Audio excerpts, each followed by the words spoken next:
Sounds like you guys were having some sort of backup class at lunchtime, isn't it? Sounds like you were getting a backup class from Angela or something. No, just this discussion. This discussion? It's like a review class. No. you have review. No. We discussed. Good. So that's little break. Chance to get refreshed. It's very hot here today, though. So, yeah, a good time for questions right now. Take a few questions if you want to raise any issues. I think Tim has a question. So, I did. Your question, Tim? Okay, my question was, what happens to the karmic seeds when you achieve nirvana? Are they eliminated completely? Or are they just made unable to ripen? Yeah, I think in the case of those people just going to their individual nirvana, they don't say you perfectly sort of purge your mind of all those karmic seeds. Your meditations on emptiness aren't that powerful. Right. So the thing you achieve is you make them unable to ripen, yeah. Okay. How does that happen? Well, they say to be thrown into a new life, one karmic seed has to ripen up, virtuous or non-virtuous, just one. And that is the one that steers you into the next life. Yeah. But in the death process, how does that one get to ripen up? Well, it's stimulated to come to its, stage of whatever, ripening or maturing through the presence of attachment, craving, grasping, and, driven by your clinging somehow. I'm not saying this is conscious, but, there's something that's deeper layer in your mind than just being conscious about it. And then what you've done is get rid of all that craving and grasping. You've got rid of all the attachment and the desire because you've got rid of the root ignorance. Yeah. The karmic seeds may be there, but they won't ripen up because there's no throwing you into a new life, because the afflictions are not there to stimulate that ripening process.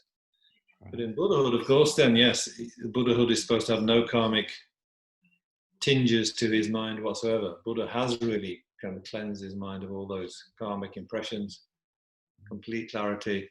But that's higher stage. Right. Okay. Thank you. Let's clear that up. Thank you. Welcome. Yes, I have a question, please. Yes. Can you hear me? Yeah? Just a moment. I make it a little louder. Yeah, my question is, there is always says we should practice Dharma as much as possible. And are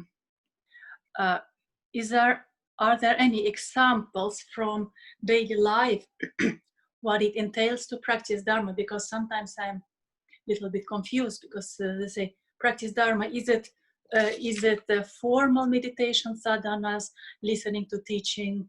What else could it be? I mean, if they say you should practice Dharma as much as possible, then it's good to know exactly what is practicing Dharma, so that one can really do as much as possible. Otherwise, I feel sometimes, what am I doing? Am I practicing Dharma now or not? Or I hope you understand my question. Well, sort of. Yeah.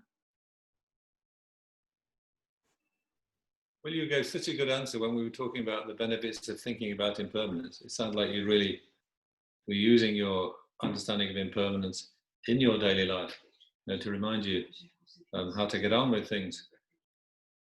You made some good points. I can't remember them offhand, but it sounds like, you were carrying the message of the things you studied and things you'd, thought about in your Dharma study. Mm-hmm. And then, familiarized by your Dharma meditation, familiarized on what you'd understood. And then when you go out to do practical things, that kind of, those sort of attitudes and those kind of, recollections and those kind of thoughts you'd made strong in your mind, then you kind of you were doing your daily life from that perspective, under the influence of those, sort of good habits, or good insights that you built up in your study. That's what you should be doing, isn't it? Yeah. Yes. Intellectually, you'll understand things a bit first, and then you say, "Oh, that makes sense." But then you really have to familiarize on things to make them, become part of the way you think about life in general. Like you meditate on subtle impermanence. It's really good, and it kind of makes sense, I hope. And then, but if you can really bring that into your life, you have to be meditating on it strongly, familiarize it with, so that you really overcome your habitual, just lazy grasping at permanence and just being satisfied with your old ways of thinking. To overcome those, you have to meditate strongly, familiarize once you've got the points in your mind. Then, so that's like bringing it down to your heart. Then that should affect how you react when people hassle you, or that's how you should react when you need to have some creativity to think of something new to help somebody with, you've got the sort of the brightness and the sort of freshness in your mind that your Dharma meditations have given you, so that you can give good advice to other people, or help them along, getting impatient and all that, So it starts with study, but it needs familiarization and really kind of practicing, not just intellectual agreeing, but really start to feel what you've understood. And then when you go out in daily life, you take that with you, and sort of it makes your relations better with the people you're dealing with, and you get better with things you've got to do. Yeah. And that's Dharma practice. And the formal meditation sadhanas also are very important, or in this Dharma practice, or when you say sadhanas, are you thinking of deities or deities? Yes. Yeah, well, I don't know how much connection we have with those, but absolutely. When we meditate, for instance, on Chenrezig, everybody thinks of Dalai Lama as being sort of a very closely connected with the Chenrezig. So there's a very sort of common and likely sort of deity that you might wish to practice. So it's another way of bringing your mind into a compassionate frame of mind, isn't it? You can think about the reasons why you should be patient with people, the reasons why you should try to think about others, not just about yourself all the time. So that's very important. And Dalai Lama style of practice is very much about, reasoned basis for your, for your understandings. But then that doesn't mean that you can't use more imaginative ways, more sort of, visualized ways of making your mind full with compassion. So if you can imagine sort of, all the question of the Buddhas condensed into Chenrezig and somehow link that with His Holiness in your mind, and you're getting the inspiration of those higher beings who really have taken compassion to sort of limitless development, So then you let that influence sort of shine on you and give you blessings. When you're in the presence of somebody like Dalai Lama, you probably met him, I imagine. You can really have power there, especially if you've studied what he teaches and not just have arrived and happen to be there as a stranger, but if you've studied his teachings and understand the way he thinks, when you're in his very presence, his mind kind of moves yours and inspires it. So the deities can do that. The Buddhas are all around us. The Buddhas are very close. They're not all distant in some sort of faraway pure land. And so they are, their interest, is in inspiring us. That's their attitude. Their attention is turned towards us, people in samsara. So if we open up our minds and feel that, then it's just going to be good for us, and it really will move our minds in the right direction if we have a bit of faith, a bit of openness. And the beauties and the concentration possibilities of these deities are all useful in that process. So the core of the practice is to touch emotions positively and change the attitudes towards compassionate and positive ones, isn't it? That's a good description to start with. Yeah. You could say anything you do is for changing those things in the mind and touch you and make you go deeper and have more deeper understanding of things, insights. Yes, I mean that's Dharma development, isn't it? Spiritual development is moving your mind. You know, you can this is Dharma. You know, this is a mala or rosary or something. You know, Yeah. Is this something spiritual? Spiritual is like developing your mind, like we're talking about. That's making you more patient with other people, kinder to others. Yes. And then going beyond that to see, well, where is the root of suffering for myself? So that developing your mind. So the feelings, they are not kind of something in the way for the practice. They can be used in the practice, isn't it? The feelings we have. Yes, and when we say mind in Tibetan Buddhism, it includes the emotions, the feelings. That's all included, you know, the heart. We might make a distinction between the intellectual mind and the feeling heart in sort of English language. But in Tibetan, when we say mind, it tends to include both of those, you know, all in one. So it's very much the emotions and that we're trying to develop the positive and kind of, you know, remove the negative, destructive one. Yes. Thank you. I wanted to get this confirmed because sometimes you hear so much practice Dharma, then you start to wonder, am I practicing or not? So I wanted just to hear somebody confirm, what am I doing really? Thanks. Well, very good. Anybody else? Got a question? Yeah. Jason, what about these other people? Anybody else?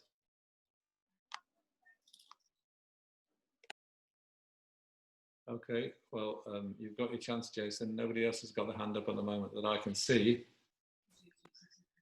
Okay, Jason, yes. Well, there's only two things really. One, what we're aiming for when we meditate on subtle impermanence. Are we aiming to freak ourselves out so we get a move on? Or does it actually temper your negative emotions? And then the other one was just a quick thought on Nirvana.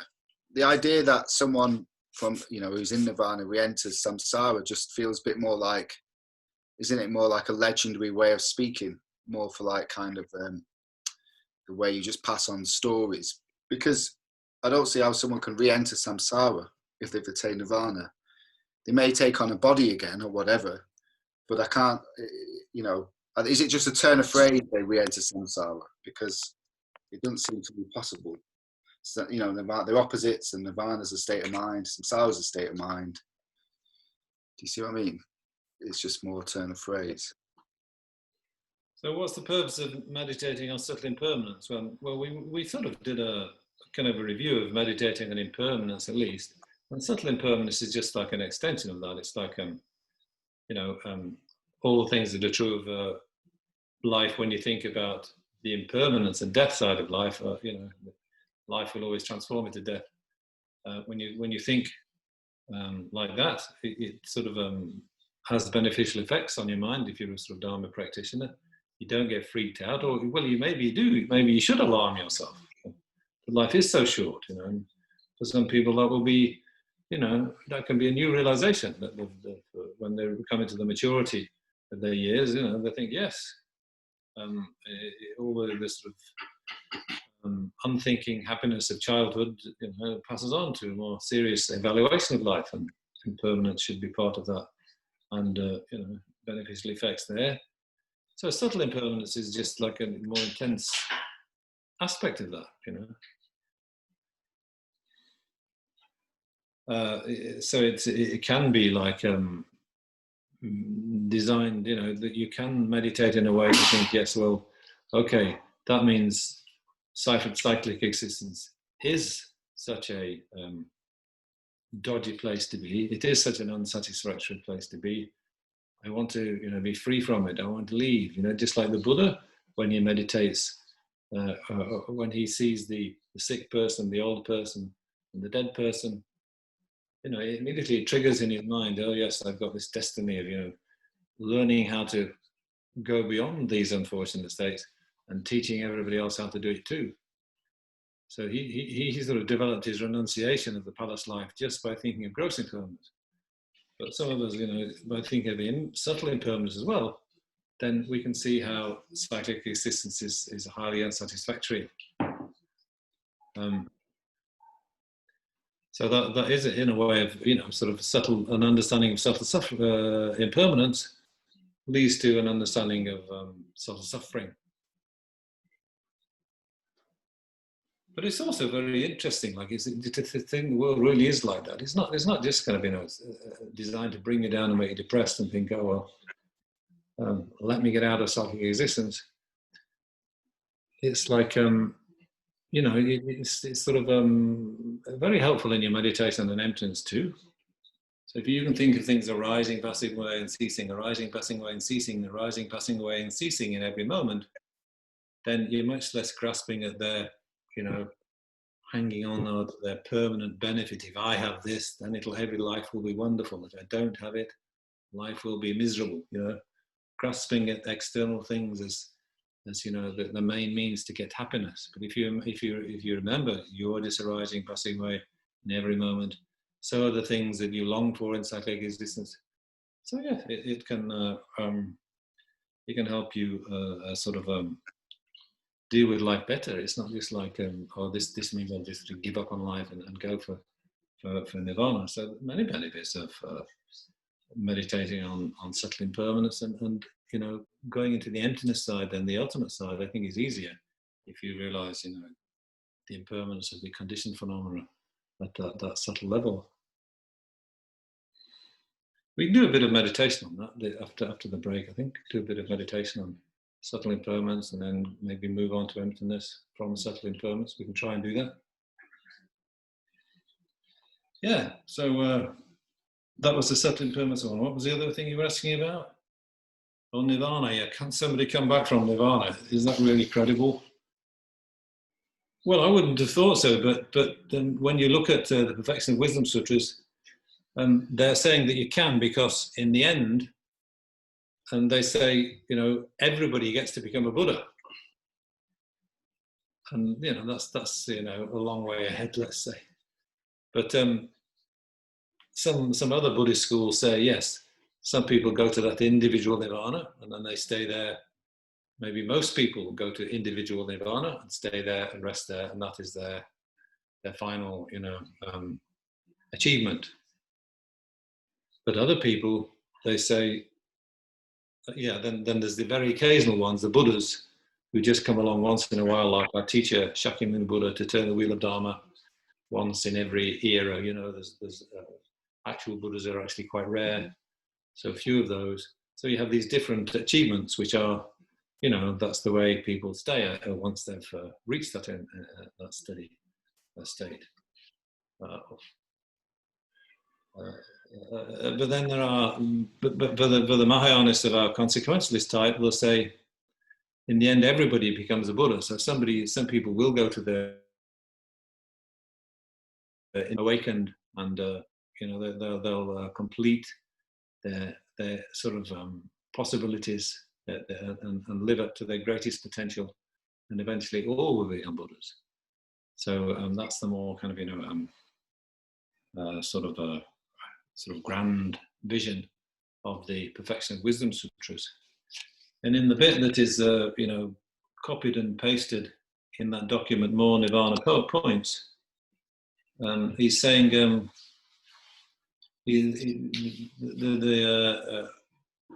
Buddha is saying something like that.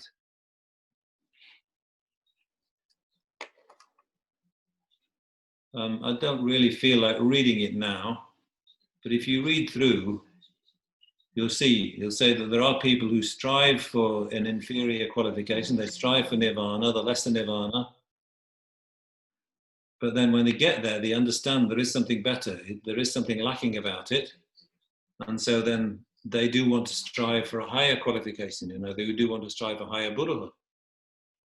But they don't get reborn in cyclic existence through this process of, afflictions ripening up a contaminated karma, which is the way we get born in samsara, as we were just talking about with Tim. they get born through the power of their prayers, you know. They get born through the power of their previous meditations on emptiness, which are pure, completely uncontaminated karmas. So they're not contaminated by grasping itself. So these karmas in and of themselves lead out of psychic existence, but by the power of that karma, you know, and then the force of their prayers and the force of, you know, not the force of their afflictions, but the force of, you know, wholesome kind of cooperative conditions, they ripen up one of these pure karmas, but through the power of the prayer, it leads them back into birth in cyclic existence. So then they can join the bodhisattva path. Yeah, so they're purified of the afflictions which you know keep you in samsara, but through the power of their prayer and their extraordinary devotion to sentient beings, then they return to cyclic existence to develop further, you know, to get rid of the obscurations, which are the obscurations to omniscience, you know. So this is the further level of purification that somebody needs to do to go all the way to full, complete, perfect enlightenment, so that they have fully empowered to develop, you know, to work for the benefit of sentient beings.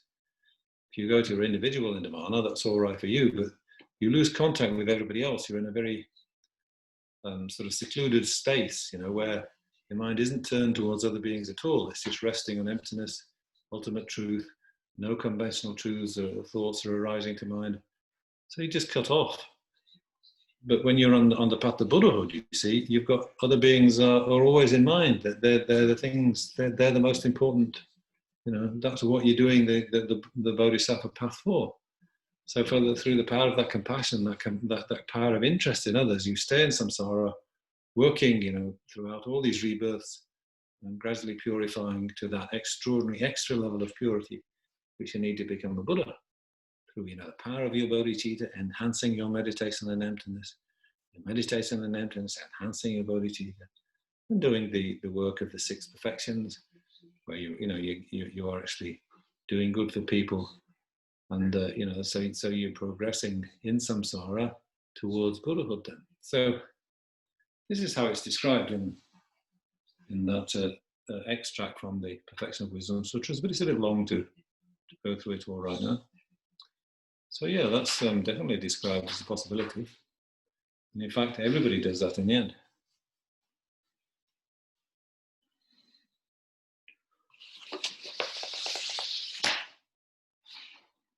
Did you have a question, Jenny? Yeah. So Yeah, I'd had a question earlier on to do with the role of intention. It seems to me you've just been talking a certain amount about intention, and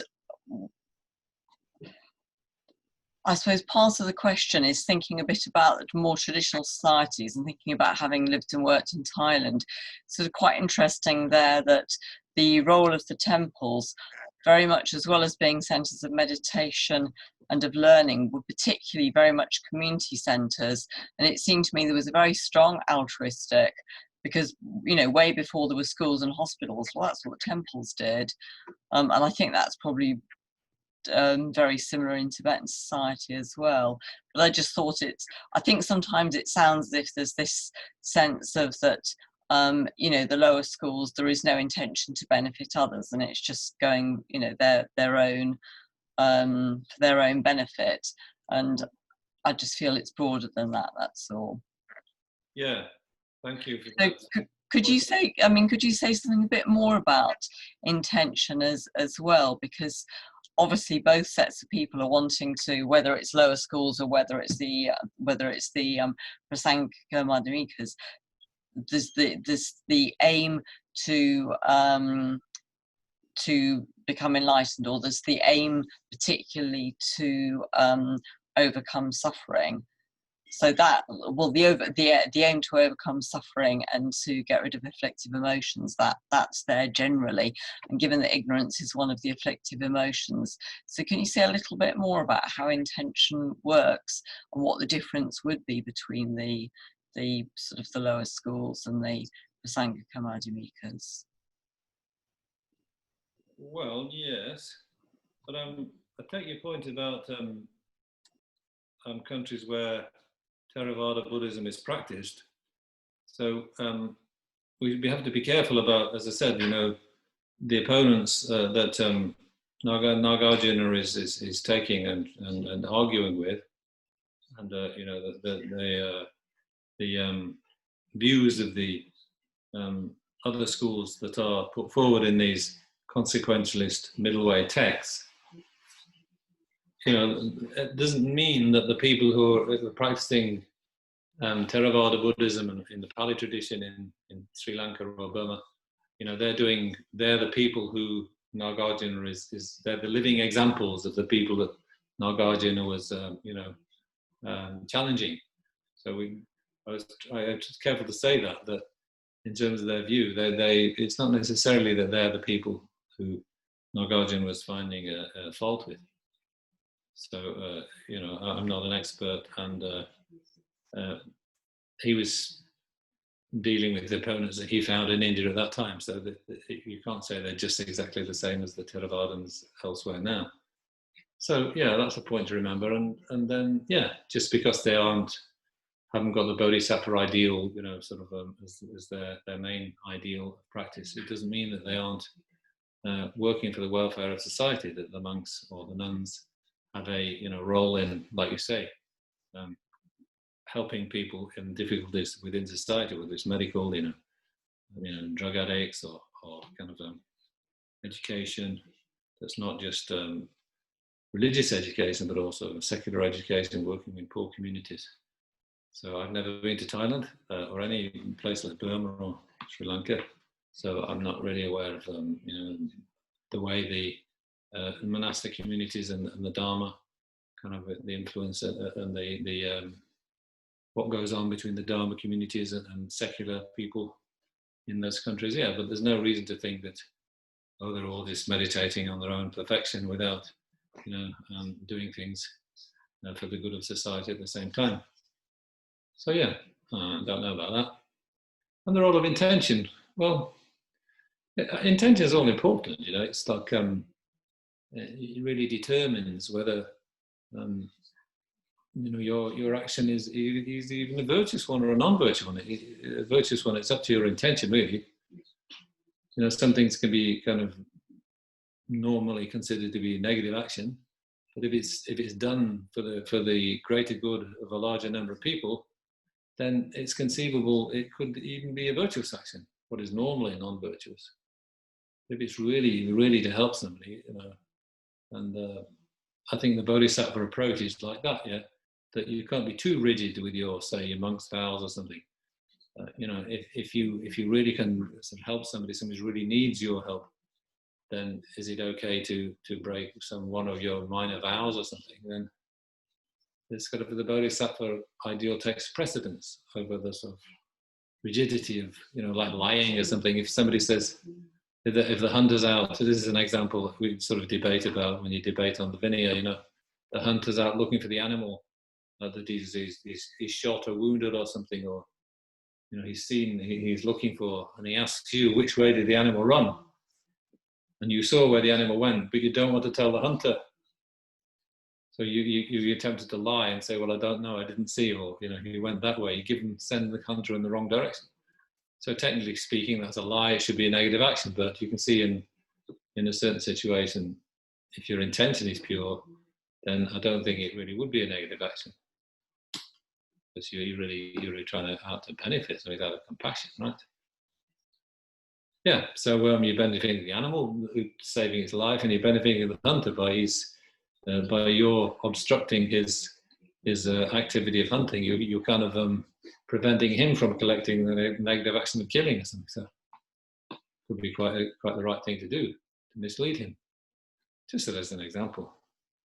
Yeah, and so when we do a negative action, we talk about dedicating the action very well, don't we?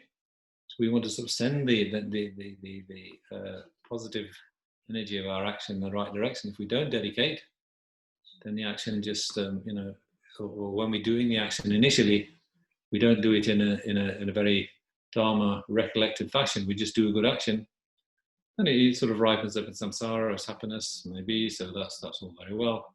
But if you really dedicate it, if you really intend the action, may I do this with a bodhisattva motivation, to help all beings, then the sort of good karma that ripens up from that action goes towards your bodhisattva progress then. So it's very important to do this, to have the right intention and do the good dedication. So your right intention, like even the bodhisattva, they say, even when they're cleaning their teeth, they're collecting sort of virtuous karma. Even cleaning their teeth becomes virtuous because they're cleaning their teeth with the intention, and may I go out with a refreshed mouth to be able to speak kindly to people or something. May I clean my teeth in order to be a benefit to all beings. It sounds silly, but that's kind of, once you've got the bodhisattva attitude, fully developed, fully familiarized, night and day, spontaneously arising, then all your actions become virtue. You collect a wealth of virtue very quickly, because everything you're doing is in that spirit of the bodhisattva ideal. So you're collecting merit, where an ordinary person who's just doing it in an ordinary way wouldn't particularly be collecting merit. It wouldn't even be a virtuous act for that person. Yeah, so Nirvana. Yes, Laura. Sorry, just a quick one. It's not a question, it's just that unfortunately I have to leave now. So I wanted to say thank you for this really amazing and really thought-provoking teachings. Thank you very much. I'm very grateful for it. And yes, hopefully I will see you again soon, somewhere on Zoom. Yeah. Thank you for joining us. Okay. Yeah. Thank you. Bye. Bye-bye. Yeah, so we've tried to sort of get some creative ideas going about what Nirvana might be in the Buddhist teachings, and then we can carry on a little bit with see how Gen Lamrimpa likes to set things out. But the other one, just to contrast it with, is how they see things in other non-Buddhist schools.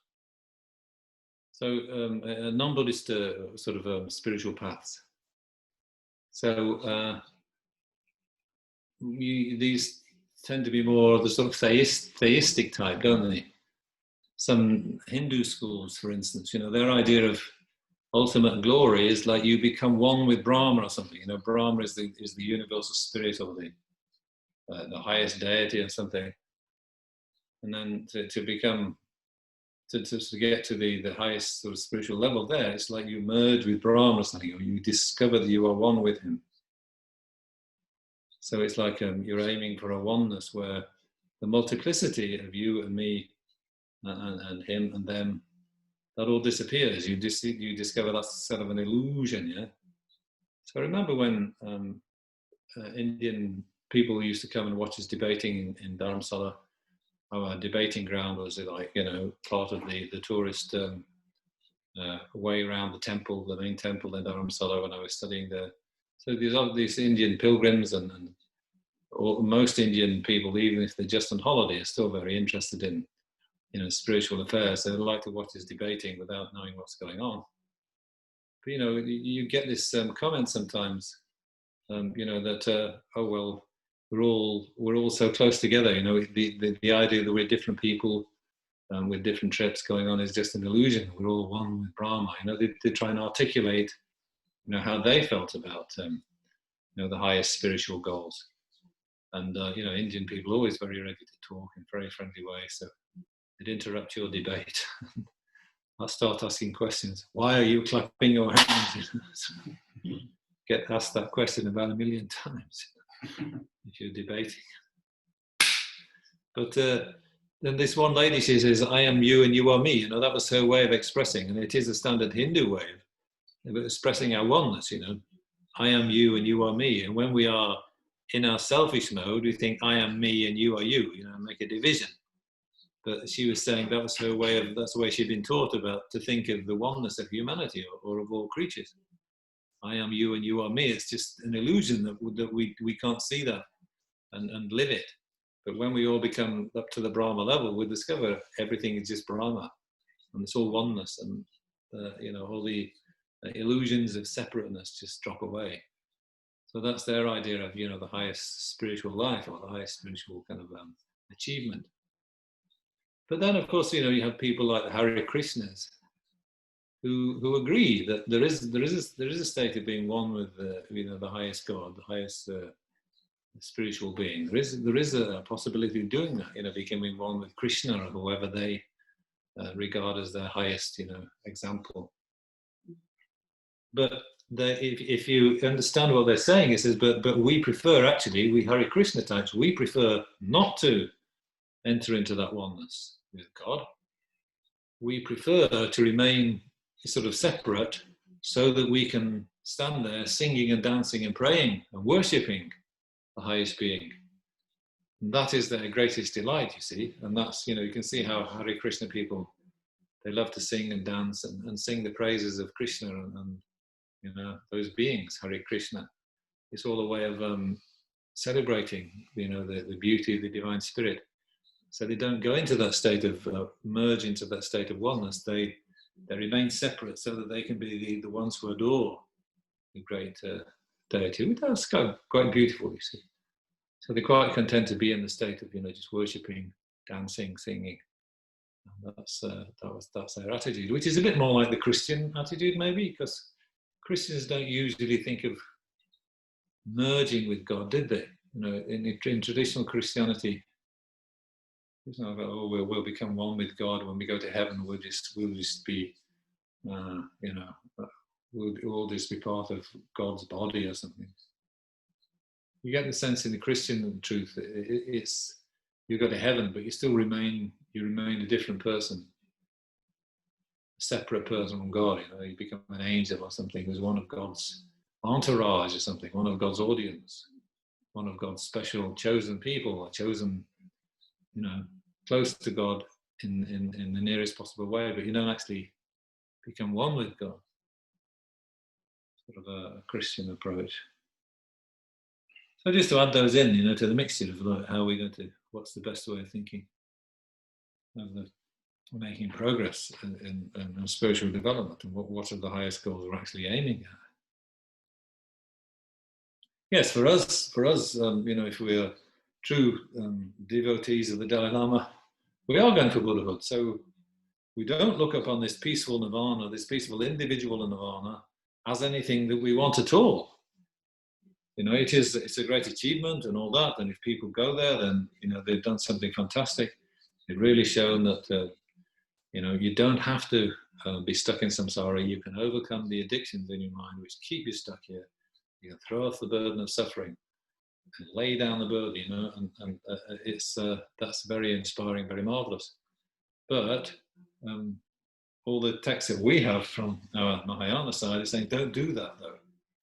Although it might be good for those who are, that's fitting for them. They're in that kind of lineage, they have that kind of program. But we should, just as we are, renounced from samsara, just as we see all the faults of samsara, just as we see, this samsaric body as this is just subtle suffering, this is just a kind of an example of a subtle compositional pervasive suffering. So in the end, it's useless.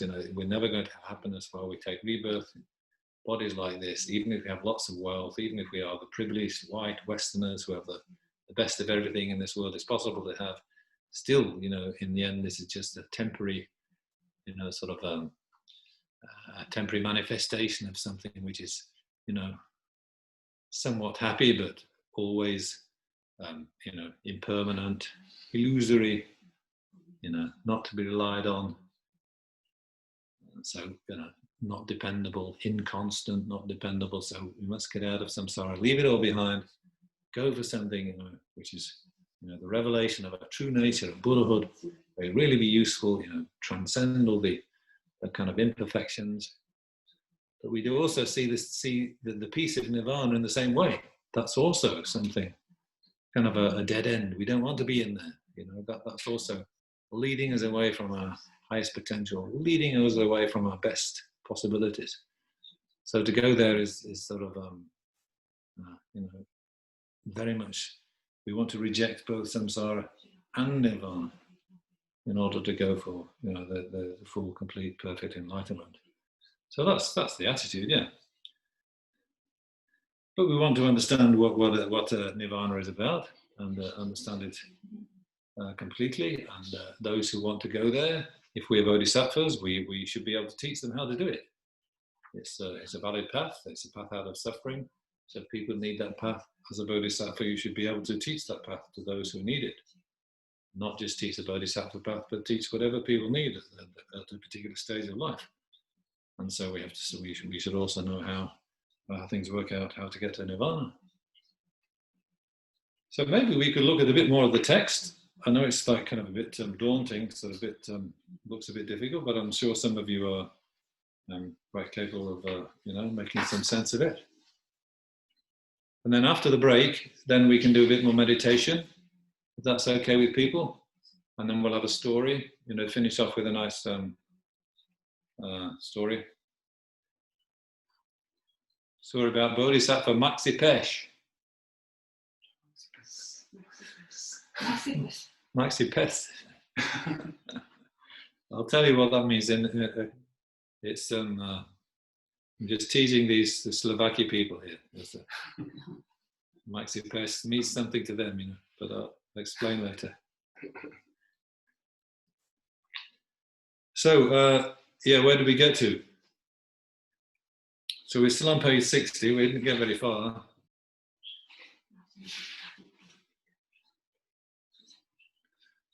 So, the Ocean of Reason commentary. Can you see where that is? It's only about, third paragraph down. The Ocean of Reason commentary on 25.9. That's Nagarjuna's stanzas, chapter 25, verse number 9 says. You got that place?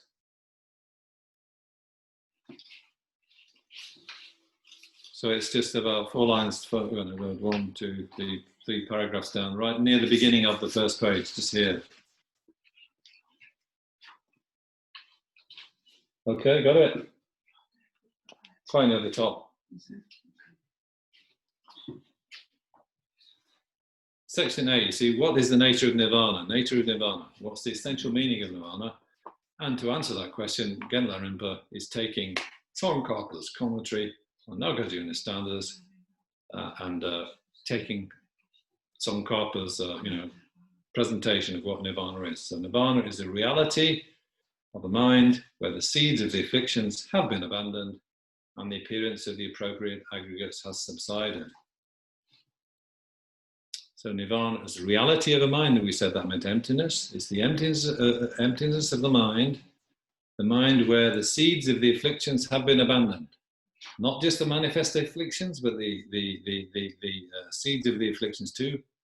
They've been kicked out of the house, like the thief is kicked out of the house, and the door has been shut, the door has been locked, so they never get back in. So it's the emptiness of that kind of mind. And he says, the appearance of the appropriated aggregates has subsided. So if you know when you meditate on an emptiness properly, and all the conventional truths will, they're not seen anymore. Because when you focus on emptiness, it's like you're seeing, the absence of any inherent reality, the absence of any own being of any other phenomena. So there's no appearance of, when you're meditating on the absence of inherent existence of the self, the person, well, my person, I don't appear then. My aggregates don't appear, my parts don't appear.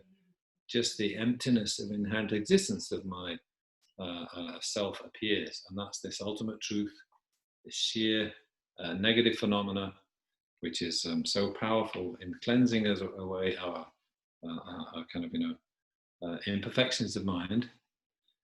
So that's how it is. So when you are in sort of the final nirvana, then when you've passed out of your last life, there's no more. You don't have to get up anymore and get dressed and take a shower, or go and beg for some food or whatever it is that you do as a monk or as a lay person. So when you pass out of that final life into the final nirvana, then you just remain stably on that meditation on emptiness, you see. So the only thing that appears to your mind is this ultimate truth. And your mind has got stability, so you can just keep meditating on that emptiness. And you never have to arise from it again, you see. So that's the state of your mind when you're in nirvana. So there's no appearance of any conventional truths or plots or, landscapes or worlds where you might get bored, or aggregates or parts. Body is you know, your old body's been put to one side. You don't have any new kind of gross body. So all that appears to your mind is just emptiness. So that's Tsongkhapa's description of the, you know, the final nirvana, when you are just finally leaving behind your old life, your last body in samsara. So Gen Lamrimpa sums that up. He says, as it says, it is reality of a mind that is devoid of the natural and adventitious defilements. So yes, it's emptiness again, the emptiness of mind, the reality of mind. That means emptiness of mind. That's devoid. It's got rid of. Now the natural defilements, that is the appearances of inherent existence. So if you have a mind that's able to meditate stably on emptiness, there's no appearance of any inherent existence. There's this false appearance of things to exist from their own side, which is so deceiving. So you've got rid of the appearance of that. So the mind is free of the appearance of inherent existence. So different from our minds, where inherent existence just appears all the time. So that's free of the natural defilements. And also it is free of the adventitious defilements. Now the adventitious defilements are those afflictions that we've been talking about. They're not there just naturally in the mind, just because that's the nature of the mind. These defilements have arisen in the mind through causes and conditions. Yeah? So they're adventitious. They just arise through circumstances. And you know, if you gather the right collection of causes and conditions together, you know how to meditate on their antidotes, then you can make those afflictions disappear, and your mind becomes, you know, totally free from all those afflictions, those negative emotions, you know, that sort of kind of grasping ignorance, self-grasping ignorance. Your mind can be free from all those things such that they never come back again, and at that point you are free from the adventitious defilement. And another quotation, Nirvana is the one sole truth. So again, how do you understand that? Well, he's saying Nagarjuna again, he's saying that means that, you know, Nirvana is the supreme truth. Out of the four noble truths, he's talking about true cessation. So Nirvana is that, the true cessation of all the defilements. But it's like emptiness. You see, when you say supreme truth, you know, it's the ultimate truth. It's emptiness. So the other of the three noble truths, the truth of suffering, truth of origins, truth of paths, they're conventional truths. You see? So they are, you know, all very well, all very important to think about. But it's the emptiness of true cessation that appears to your mind exactly as it exists. You know, free of all elaborations, free of all complications, free of all, you know, false appearances. And so this is the nirvana. So it has to be emptiness, according to this interpretation. And Nagarjuna, and Gen Lamrimpa says yes, and there are many such source quotations for knowing this. So that was our first section. So what actually is nirvana? How do we, you know, conceptualize nirvana? How do we imagine nirvana? So we all try to do that in our breakout groups. You know, so there's many possibilities. So we just have to, you know, be creative and keep trying out these different ideas. Could it all be, you know, could we all be just one with the supreme being, you know, the supreme being of Brahma? Is that the way to be free from the suffering of psychic existence? You know, or is nirvana sheer absence, or just a mere absence of any complications? You know, so there's different ways of imagining how it must be. And is it just sort of totally peaceful without any hassles at all, or is it, you know, more zingy, as somebody said? Yeah. So consider all those different ways and possibilities. So the next section then is the way to actualize it. So how do we actually make Nirvana manifest in our minds. So how do we actually make it come about? And sort of what happens when we achieve it? And what does it mean to actually actualize Nirvana? So here, with regard to the second division, B, the second section, there are three sections. The Tibetans really love dividing things up into these outlines, these headings and subheadings and sub-subheadings.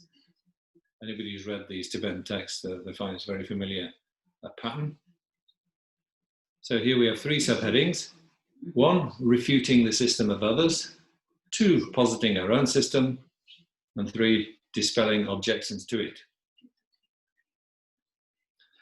So with regard to the first then, refuting the system of others, from the 2, setting out their assertion and then refuting it. So what do they actually think? And then how do we sort of object to that? How do we show that it is not sufficient? So number 1, setting out their assertion. So here we have using Nagarjuna again. Nagarjuna, the great expert, in his 60 standards of reasoning, he says, cessation through their being destroyed, not by well-knowing compounded things. As usual, Nagarjuna, very cryptic. He's very, very concise in what he's saying. So it takes a while for you to kind of work through the words and uncover his meaning. But Gen Lamrimpa is doing that for us. So he says, according to the proponents of real existence, so that's these other schools, the other ones who cling to inherent existence. The consequentialists, we reject inherent existence. We see through we see the emptiness of inherent existence. But the other schools are the proponents of real existence because they're grasping at inherent existence and won't give it up. And these proponents of real existence of our own affiliation, so they are Buddhists, you see, they're affiliated to us, so that means they're Buddhists. They're in our schools, they're not sort of non-Buddhist Hindu schools or anything. So according to them then, cessation has to be actualized by the destruction, either severance of the continuum of the aggregates through the power of the antidote, and not by way of knowing their nature.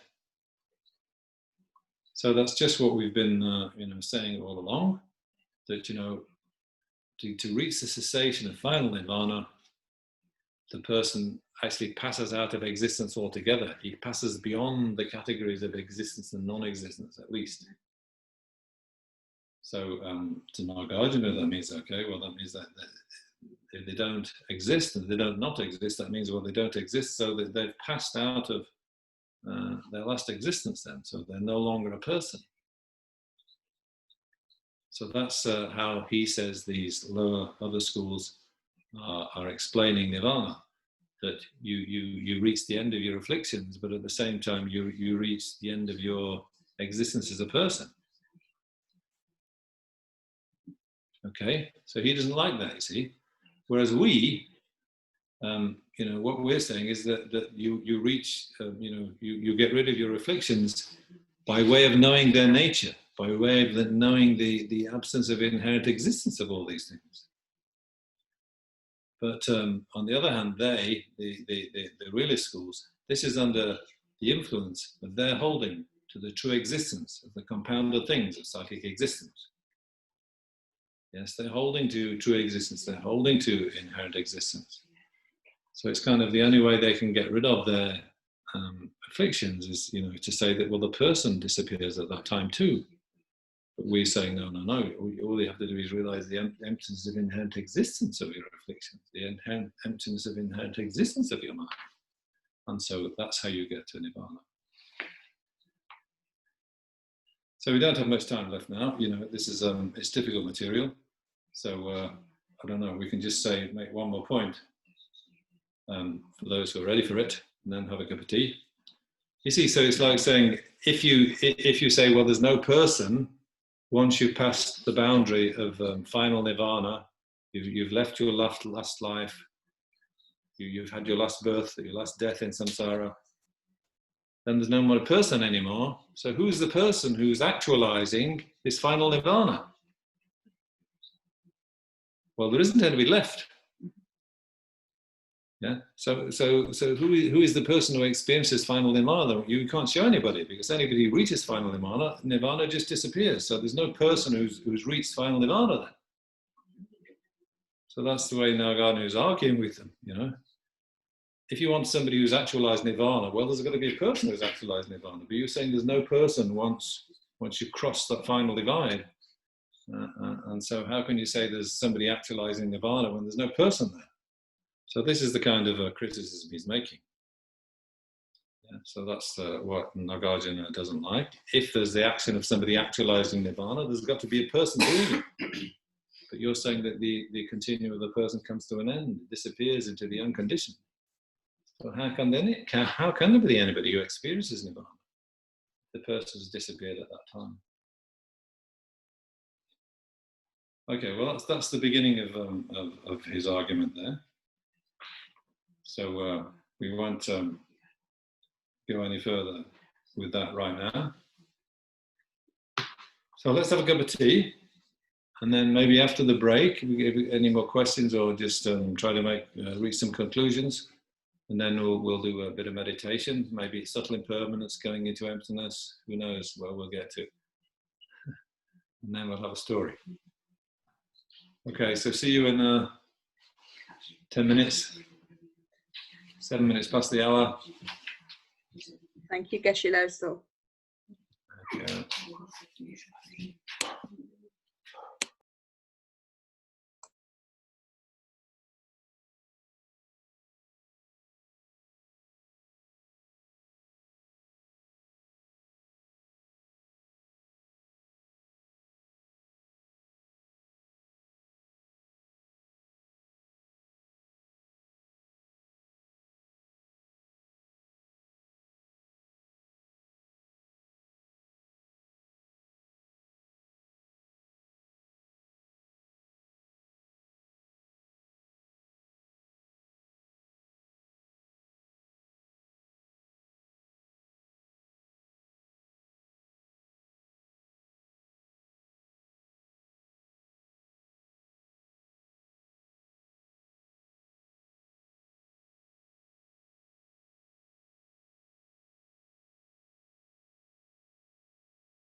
get into the mood of like hearing His Holiness talking about emptiness, then by trying to meditate a bit on us, a bit ourselves for half an hour. But we'll also bring in a bit of impermanence. So just take it leisurely. Try to cover a few things. That's okay. And then we'll start off with the verses from Shantideva, as usual. So today, for the last time then, chapter number 8, verses 134, 136.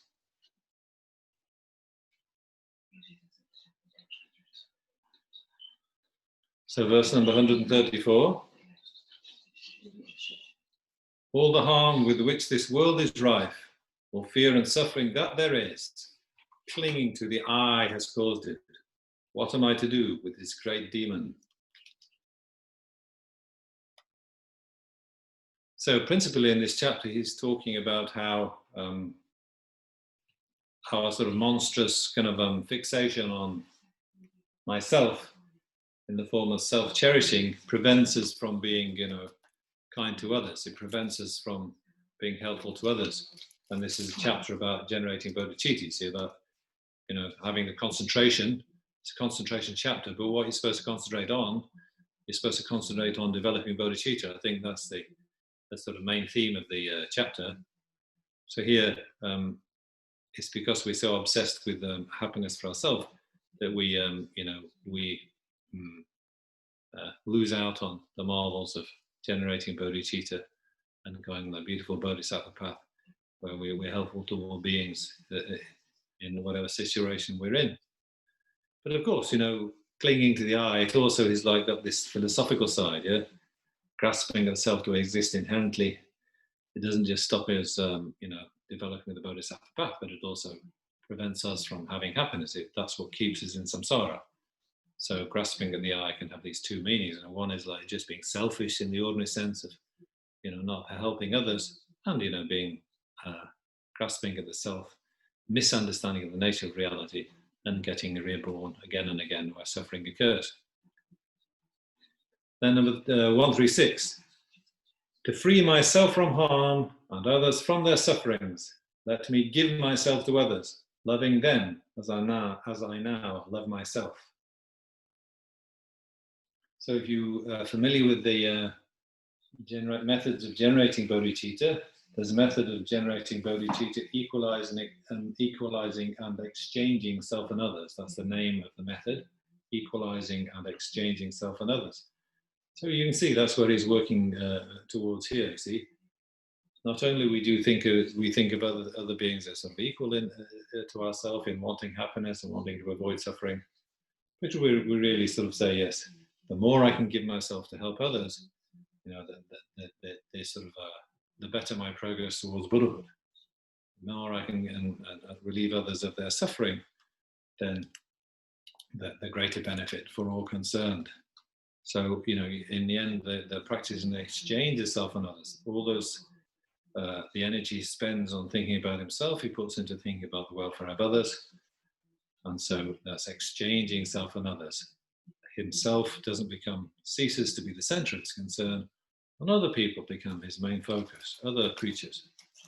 So that's would be exchanging yourself with others. So that's sort of one of the steps towards generating bodhicitta. So that's due to start us off with.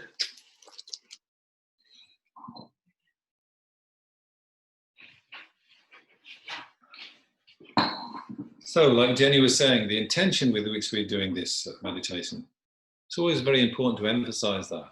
So as we just do a few moments of breathing meditation, just to calm the mind and empty the debris out of the mind,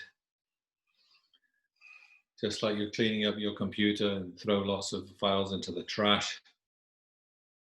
Just let the mind rest and clear itself up a bit. And we'll take it from there. Just straight back, relaxed body. Give the chance to become the mind to become balanced, fresh, Just a few minutes of breathing, watching the breath in and out the nostrils.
So let's make a short aspiration then. May I become a Buddha to help all sentient beings.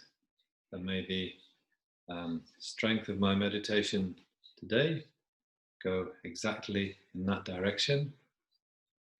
And feel the Buddha's blessings, feel the Buddha's joy at hearing those words, influence, reach us and inspire us and awaken our sort of creative thoughts.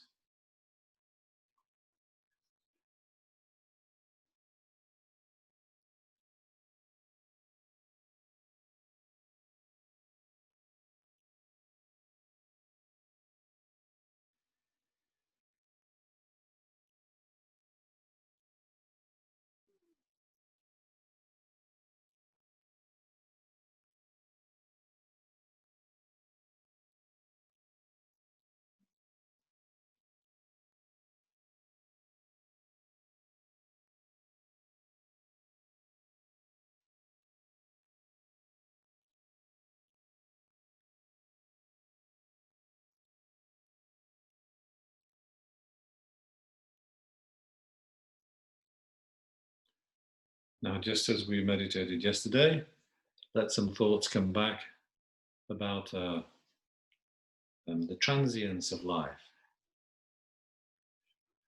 Our meditation was a meditation on death, so that's to intensify and to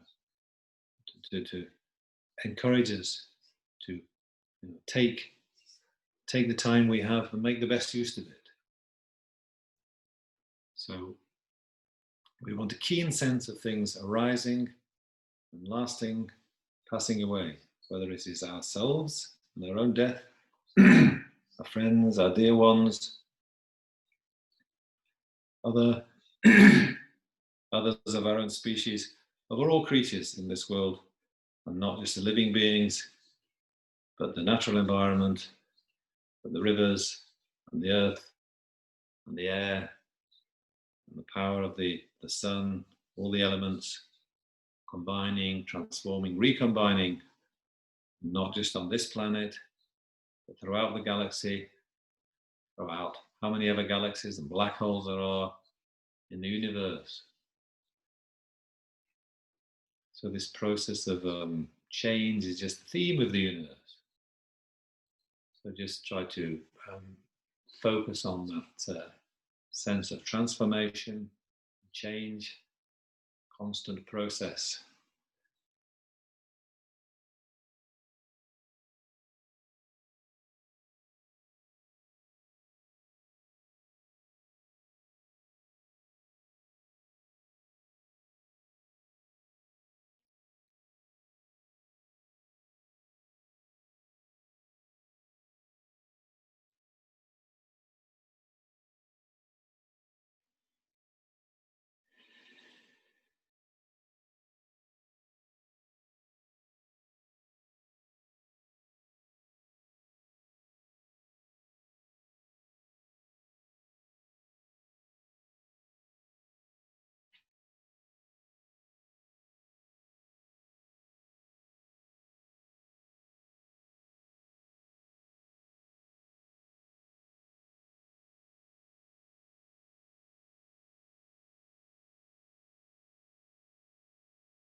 Always good, whatever stage or time in our daily life, if we can just pause and release ourselves from our preoccupations and just remember impermanence,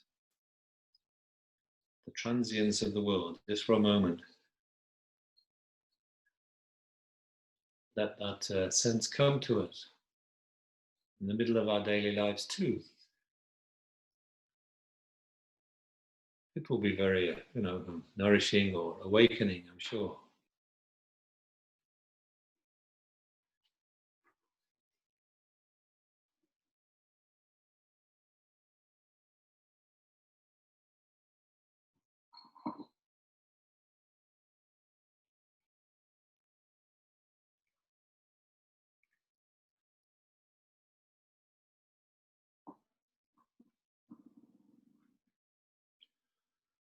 Now let's go to the last moment of the butter lamp.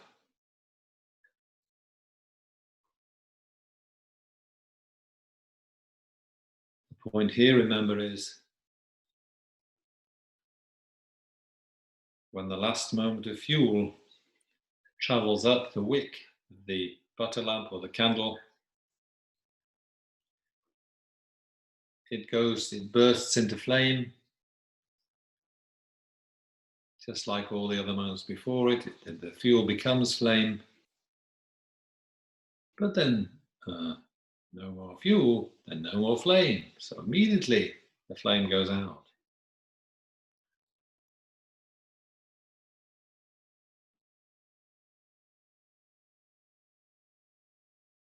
So the effect only arises when the causes cease. The causes cease, the effect arises directly from the disintegration of the causes.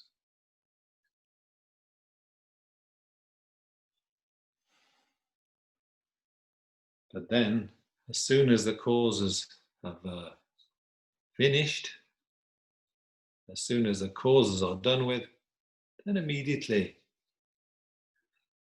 the flame goes out. No more fuel, then no more flame.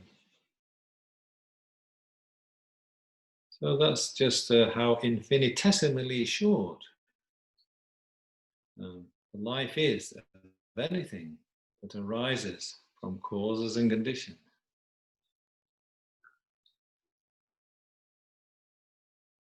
And if you want something, that lasts for a long time, or like the candle flame, for instance, it might last for 5 minutes, 10 minutes. But it'll only last if there's a continually renewing, series of causes bringing the next moment into being. That's the only way you're going to have any lasting of any conditioned thing, any compounded phenomena.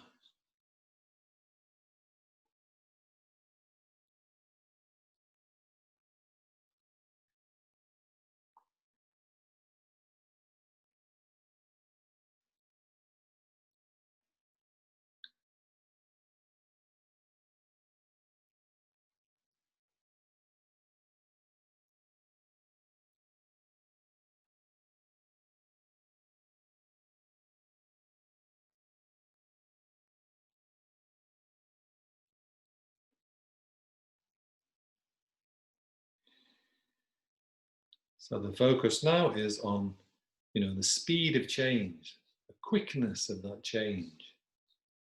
Very rapid, just anything surviving in cyclic existence is just, going through the process of extremely rapid,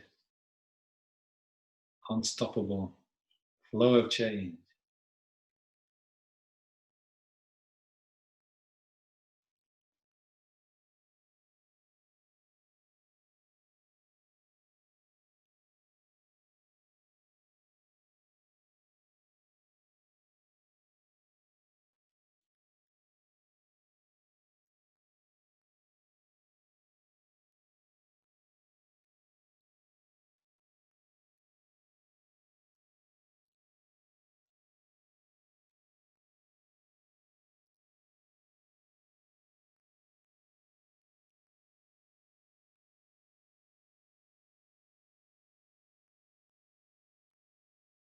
Think about our bodies. Isn't it just the same? A continual process of burning, continuous process of burning fuel. What is the butter lamp or the candle made of? Combination of hydrogen and carbon. Hydrocarbon. It burns in the presence of oxygen and gives off energy. Just so the food we eat, a lot of it is just carbohydrate or oil or fat. So then we breathe in oxygen. Maybe the liver or something. The liver sends glucose to every, to the bloodstream. The bloodstream takes glucose to every cell in the body, and also oxygen to every cell in the body. And then there is a process of combustion, a process of burning, giving us our energy to make chemical transformations so we can repair our bodies or grow or purify, get rid of unwanted materials, renew.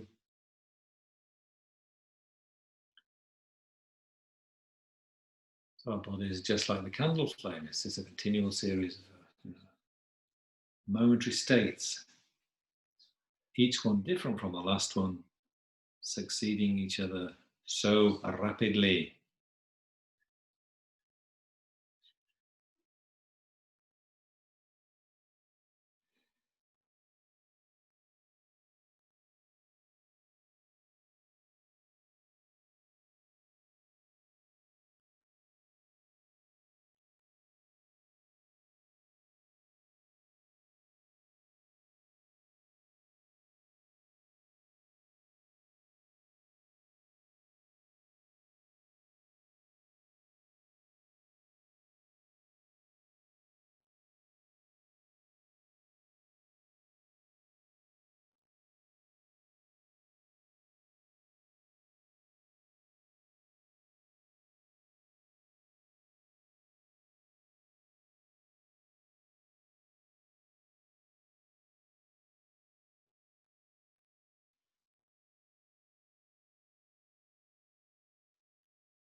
So we are just a series of moments then, a series of momentary arisings.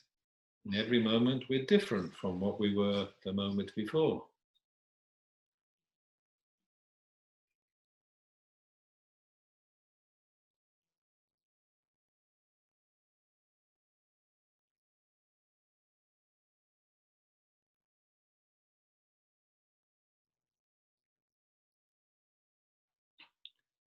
So we've got all these momentary sort of instances of us.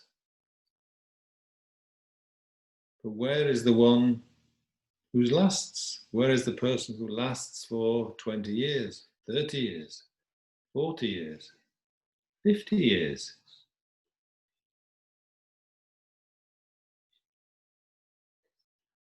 I've been around for, 50 years, 60 years. So where's that person who's been there for 60 years? When we look amongst those moments, can we find him or her, me? Where's the me who lasted all that time, 40 years, 60 years, amongst those tiny, instantaneous moments?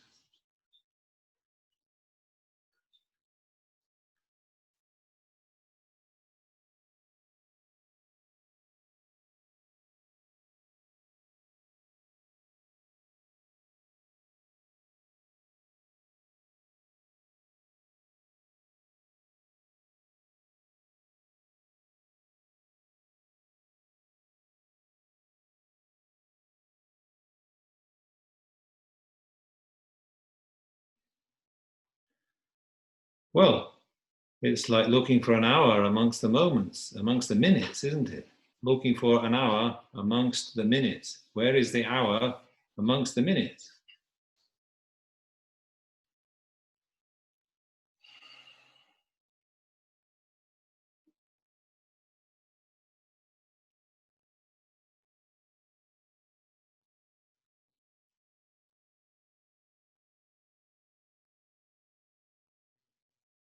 Bit hard to find.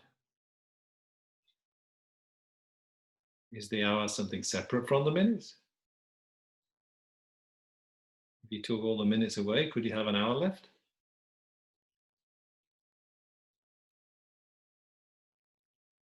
And yet the first minute isn't the hour, the second minute isn't the hour, the third minute isn't the hour.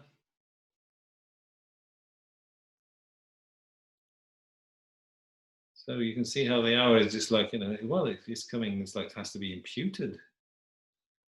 We'll bring 60 minutes together and we'll call that an hour, so the hour is just imputed from the mind's side, for the mind's convenience, to make things easy to talk about.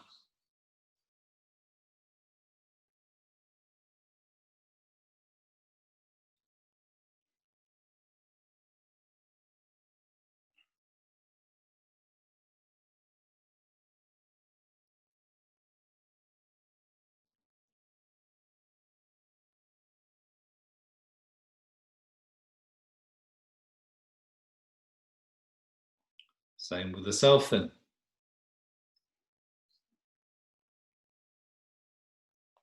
We can say, oh, I've been around for 40 years. I've lasted 60 years. And we think of ourselves as being really here, really present all that time. But we're only around for 60 years by some kind of imputation onto all that series of moments.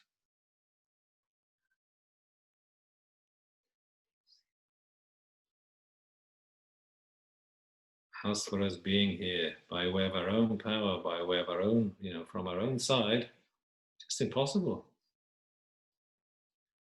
Nothing is findable from the side of, this me who lasts for 60 years. You look within the parts or outside the parts, there's no me who lasted for 60 years just sitting there by way of its own nature.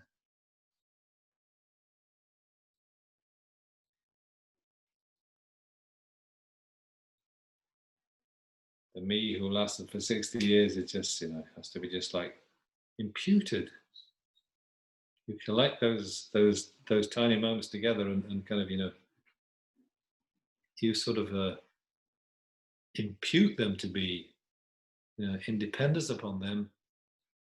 The idea of this person who lasts for 60 years arises in dependence upon those moments just by being seen that way by the observer.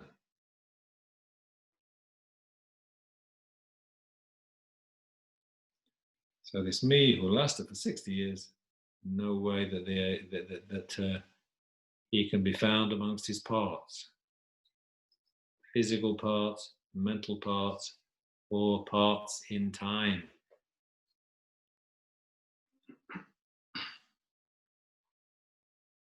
So just try to meditate on emptiness now, at the emptiness of the person, no person existing by way of their own power whatsoever. Just let that idea go. Just rest the mind on the sheer emptiness of the inherent existence of yourself.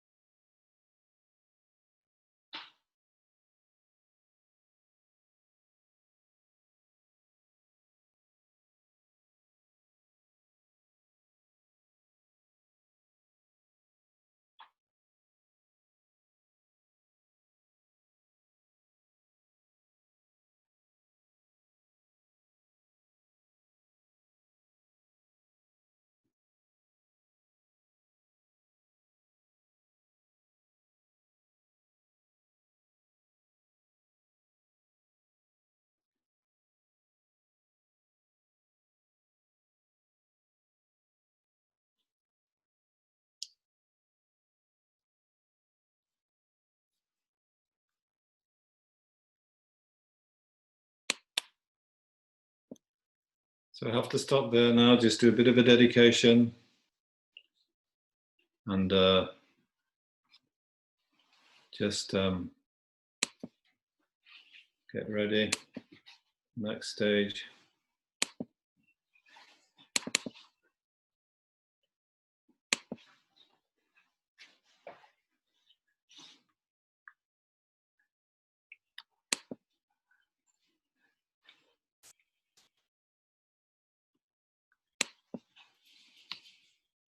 You have to open the document first before you share the screen, I think.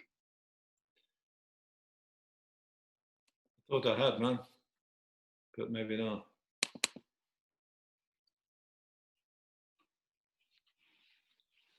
So where do I share my screen?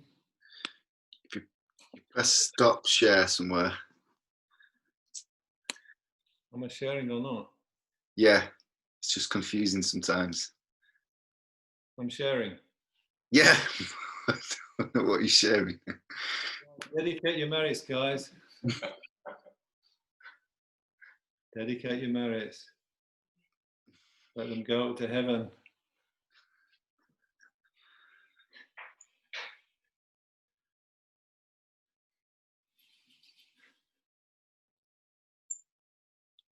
You have to show us how that's done.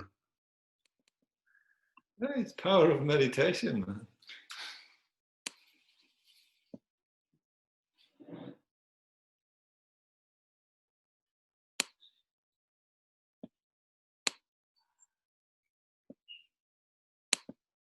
Okay, well, that's it then. We've got to stop meditating. We're dedicated now. So how do we stop share? Cool, man. Good meditation, that one. My mind really took off for a minute. Floated in the air.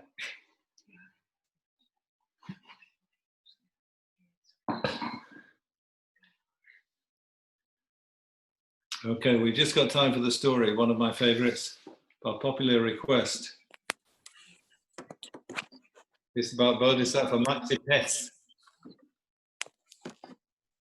That's a very famous Slovaki dog or something. So this is on one occasion, according to some karma that the Buddha had created, when he was a Bodhisattva, the Bodhisattva had created, he took rebirth as a dog. He took a rebirth as the dog in Benares with Varanasi, and at the time when the king Brahmadatta was reigning as the king of Varanasi. And the Bodhisattva was obviously not a well-bred fancy dog. He lived in the cemetery, and he had a crowd of doggy followers, but they were kind of the less well-off dogs of the town, I think. Anyway, he was that's where he had his residence, in the cemetery. One day, the king of Varanasi went out for a trip in his favorite chariot, drawn by his 4 milk-white horses. So he went out into the country, had a day out, and enjoyed himself very much. And came back quite late in the evening because they've been having such a good time. But the servants got the carriage into the royal compound, the royal palace, and they took the horses out of the harness, and they pulled the horses away in the stables, gave them something to eat. But the servants were a bit lazy because it was so late. So they just left the carriage out and the harness attached to the carriage. They just left that out on the ground and said, we'll deal with that in the morning. However, it rained during the night. So all this harness, this traditionally cured leather, it became very wet. And the royal dogs who lived, in the royal apartments, they smelled this wet leather, and it smelled very nice to them. So they came sneaking down in the night and started chewing this leather of the carriage harness. And they made a complete mess of it. It's quite tasty to them. It's had a lot of juice in it. They were chewing it and enjoying themselves very much. And then, of course, they went off back to sleep. So when the servants came out in the morning, they were really alarmed because, this royal harness of the king's favorite chariot was totally wrecked and destroyed. So the servants had to explain to the king what had happened. So the king's having his breakfast. So the servants told him, said, "Sir, sire, through the drain where the kitchen water goes out of the palace compound into the outside the compound, some beggar dogs must have got in there, and they chewed the harness of your favorite chariot to pieces." And the king says, "What? The harness of my favorite chariot ruined?" So the king was really furious and says, "Yes, sir, these beggar dogs must have got in this the drain pipe of that way." And so the king says, "Oh, that's terrible, And he says, "Kill all the dogs." So he ordered the slaughter of all the dogs in Varanasi, all these beggar dogs that are roaming around the streets, as we know, many of us know in Indian cities to this day. So he said, "Kill them all," so all the soldiers had to run out early in the morning, with their spears, trying to stab these dogs and kill them. And all the people had the orders, all the inhabitants of the city, they had the order to, kill any dog that they could. And the king wanted, a good body count of how many dead dogs that the people had achieved, So there was a great lot of slaughtering going on. So all the dogs were in a total panic. What shall we do? What shall we do? We're in a total crisis now. So the ones that were able to get there kind of ran off to the cemetery where the Buddha was, had his residence. And so all these dogs came crowding in early in the morning, and hoping that the Bodhisattva dog could do something. So the Bodhisattva dog says, Maxi Pest, he says, "And what is the reason for, so many dogs attending so early in the morning?" So the dogs explained, that all the soldiers are out to kill us, and all the people are killing us because some dogs got into the royal palace last night and chewed the harness of the king's favorite chariot. What shall we do? What shall we do? So the Bodhisattva had to think, he reflected for a moment.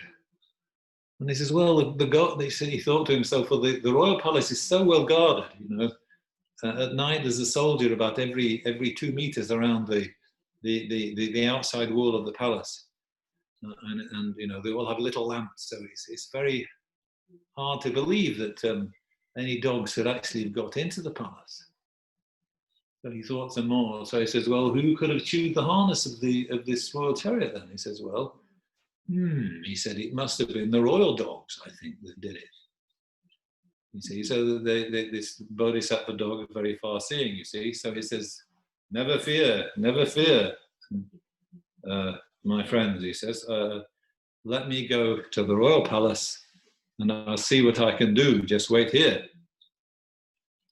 So the bodhisattva dog went off to the royal palace, and he's kind of, a bodhisattva dog, so he's kind of quite noble, I suppose, quite special in his appearance.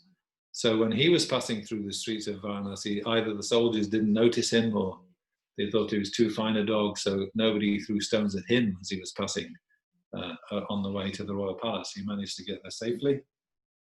And so then when he saw his chance, he slipped in through the gates of the royal palace. And by that time, the king was in his audience chamber, kind of doing the business of the day. And so the king was sitting on his throne and people surrounding. So the bodhisattva dog took his chance and he dived into the audience chamber and slipped under the throne of the king and just hid under the throne. So all the servants saw him, they were panicking. There's a dog had got into the palace, and who was this? And they were really trying to get this dog kind of out from under the king's throne. But the king's sort of pushed them back and says, wait. He told his servants to stand back, you see. So, and then when the servants stood back a little bit, the dog thought, well, maybe this is my chance now. So the dog came out from under the throne and bowed down low in front of the king as one of the petitioners, that one of the people who were, wanted to speak to the king about the business of the day. And so the king is listening. So the bodhisattva dog says, Sire, royal sire, is it you who are having the dogs destroyed in the city? And the king says, yes, it's me. And the bodhisattva dog says, and what is their offense, O king of men? And the king says, well, these beggar dogs, they chewed through the harness of my favorite chariot and ruined all the precious leather. So the bodhisattva dog says, and do you know the dogs that actually did the mischief, sire?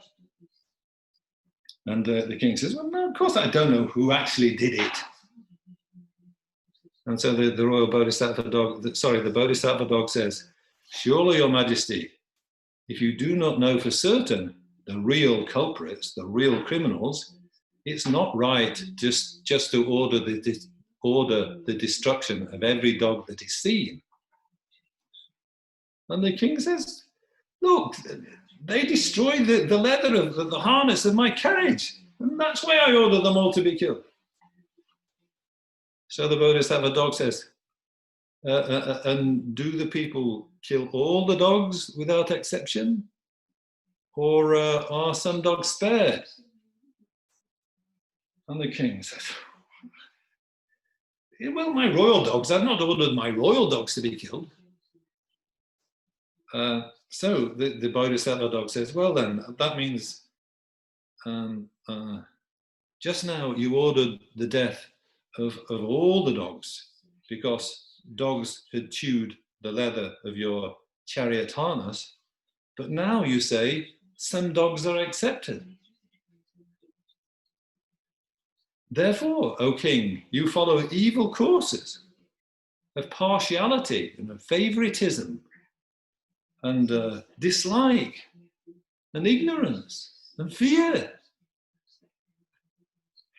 Such courses are wrong and not worthy of a true king. He continued, so kings should be unbiased, like the beams of a balance. Royal dogs go free, while poor dogs are killed. This is not justice. This is not impartial. So the king is like, by this time, the king is sort of chewing his mustache. What is this? Dog is talking to me. So the king says, It says, do you know in your wisdom who chewed the harness then? Which dogs? So the Bodhisattva says, yes, I do. And the king says, who was it then? And the Bodhisattva says, the royal dogs.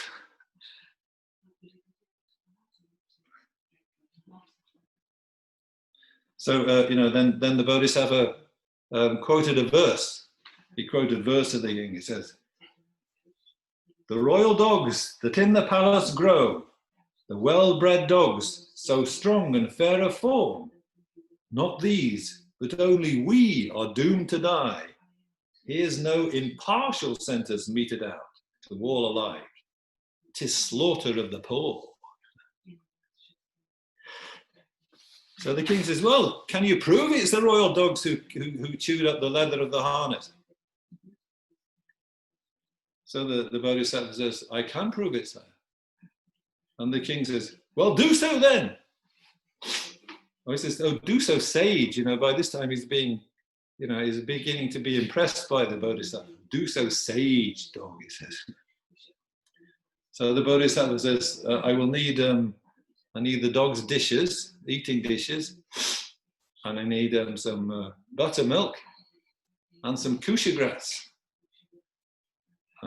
So the king orders, he snaps his fingers, and the servants come running around with the dog's dishes and the kusha grass and the milk, and the Bodhisattva says, now you've got to cut up the kusha grass and mash it, and then put it in the milk, and then the milk goes in the dishes, and you call the royal dogs down from their quarters.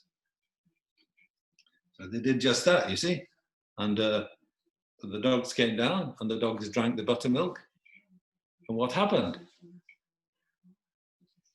They all vomited. And what did they vomit up? What was found in their vomit?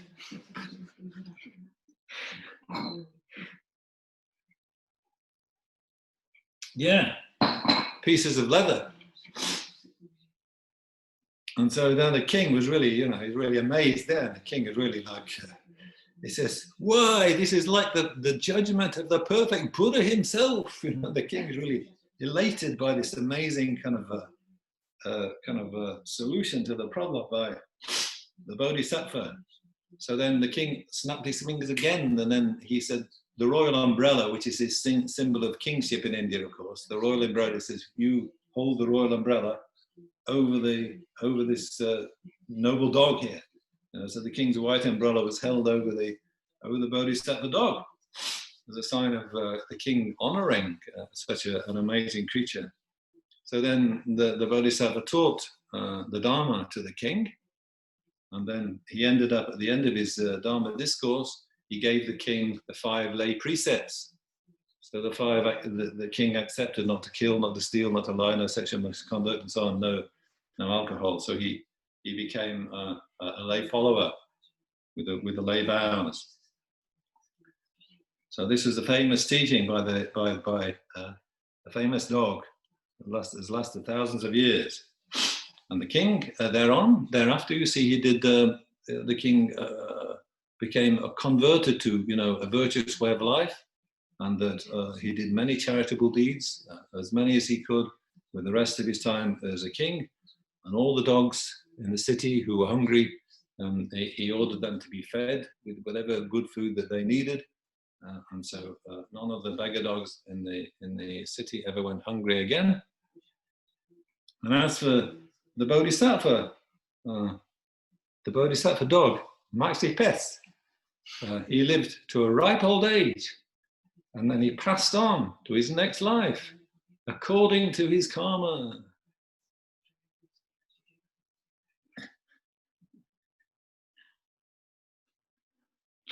So that's one story of the Buddha's progress to enlightenment when he took rebirth as a dog. And Buddha himself told that story to his followers. That was like encouraging his followers to do good, to work for the benefit of others. And the Buddha said, just as in this life I have striven to teach people and to help people, and to work for the benefit of others, whoever they are. So just so I did the same. I did just like that in my previous life when I was born as Bodhisattva dog. So, I hope you enjoyed that story. And that's a good way to finish, because it means, just a reminder of, for all the complicated things that we've been talking about, impermanence and Nirvana and so forth, one of the main things, important things about being good Dharma practitioner is simply being kind to others and trying to be helpful to them, not reacting with anger when we have unfortunate or distressing situations, but stressing kindness and compassion. Obviously, I don't need to tell you that's the point of the story. Okay, well, we'll have to stop there then. We've had a good weekend. It's quite a strain to listen and watch the computer for so many hours at a stretch. We've done very well to keep going to the end. Thanks very much then. Thank you. Yeah, thanks to the Leeds organisers, especially who got the teaching together. Thank you all for listening. So now we have those final prayers.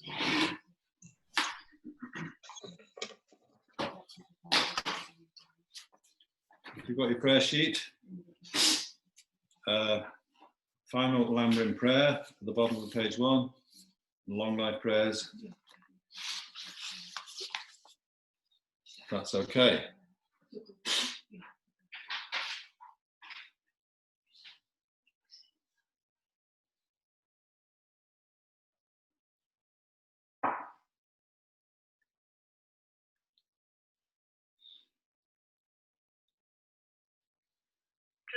Together by long efforts here, up to collection fast us face near, become a mighty comrade ideal, whose wisdom I is in my ignorance, until such now by mind you she's in all lives let me find the best of paths of graduated teachings all complete, and please the Congress by achieving it, as though my love's compelling power and skill in seeing the path's essentials as they are, expunging darkness from my great earth's mind. The Congress teachings may I long have, where these most precious teachings of the best have not yet spread or once spread out. With great compassion lifting up the heart, let me reveal this treasure of delight. May to the stages of enlightenment attain with sons and conquerors wondrous aid. Bring freedom seekers' minds to glory, and the Congress actions long perpetuate, with right conditions found for following the general path and darkness won't remove.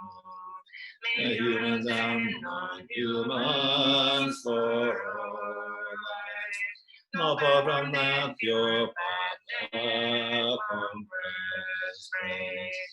When anyone endeavors to tell the best of vehicles tenfold harmonies,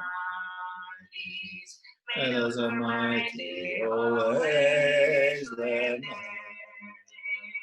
and oceans of good fortune or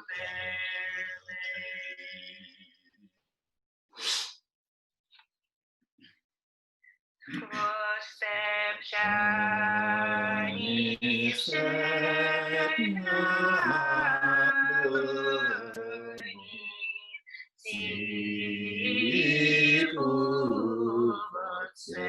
dobra ścieżki świata, nie łaskawie się tędzynej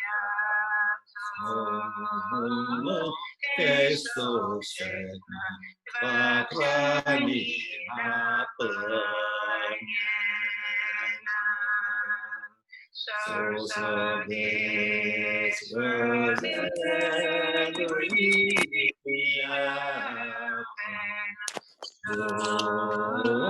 joy is fulfilling. You, I pray to you. Matchless kind one tends in your household. Effortlessly be your aims attained. Jiten Tenzin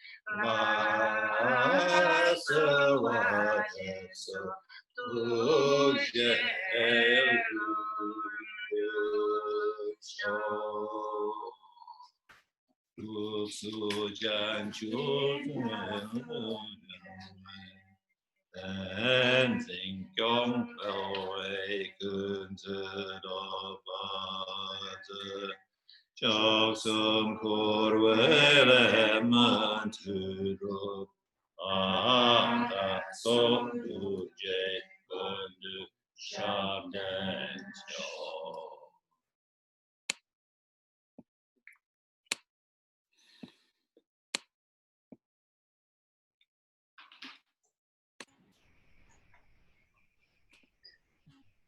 Thank you, Geshe La. And before we finish, can I just say, on behalf of Jamyang Leeds, thank you so much for your teachings this weekend. It's been marvellous, and I think I speak for everybody when I say how much we've enjoyed it and how inspirational it's been. And also, I'm not going to forget in a hurry the meditating birds or the bodhisattva dog and giving us something to take away with us. So thank you so much for that. And thank you also to your invisible colleagues, the people I know who are with you, for being willing to share you with us. So it's much appreciated. And I know that normally if we had you face to face, which is what we'd originally planned, no, it's traditional to make an offering at this point, but we will be doing that, but it's all going to have to happen behind the scenes. Yeah, don't So, worry. thank you very much indeed. Thank you. Yeah, okay then. Till next time. Thank you, Geshe. See you soon. Yeah. Thank you very much. I really enjoyed that. Everyone. All the best. Unmuted everybody if you want to speak and say goodbye. Well, I'm just saying goodbye. Thank you very much. Thank Thank you, you. Geshe Thank Bravo. you. Thank you very much. Thank you. Thank you. Bye-bye. Bye. Bye-bye. Bye-bye. That was fab. Hi. Enjoyed that. Yeah. I miss having Graham's teachings.